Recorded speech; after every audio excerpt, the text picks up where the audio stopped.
Hi, I'm Nilsson, and this is The Great Outdoors. Today, we're decking out your backyard.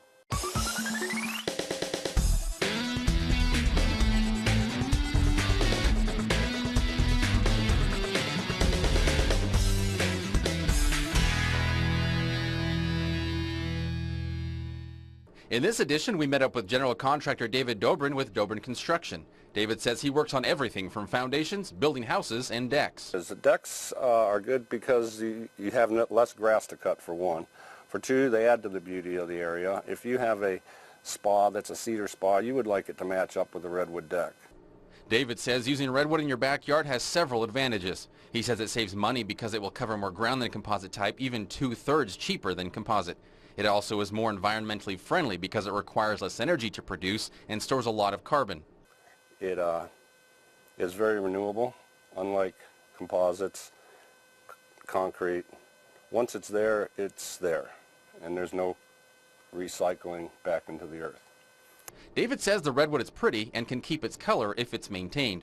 He says redwood doesn't last forever, so it needs to be properly cared for and eventually replaced. But he adds there are not many negatives to using redwood for a backyard. It holds up a lot better in the sun and in the weather, but it does require a coat, a stain, a sealer. And that sealer, depending on the location of the deck, if it's in the bright sunlight, south side, you may have to do it once or twice a year. On the north side, maybe once every 2 years. Another big advantage for Southern Oregon and Northern California residents dealing with wildfires is how the bark in redwoods have a natural defense against fires.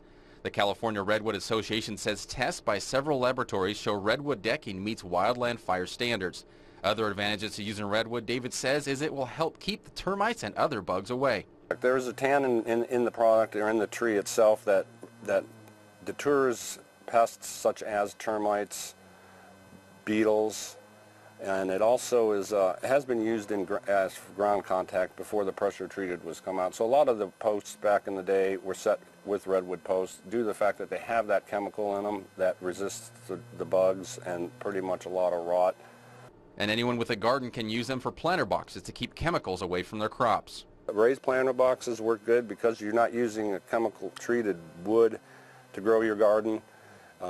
Fences are a big plus with redwood. They have the durability to last. They don't check very well. They don't check often, and also checking is when the boards start to split. They can take the sun pretty well and stay straight fairly long. News 10 thanks David Dobrin for explaining the advantages of using redwood for your yard, and we'll see you next time here in The Great Outdoors.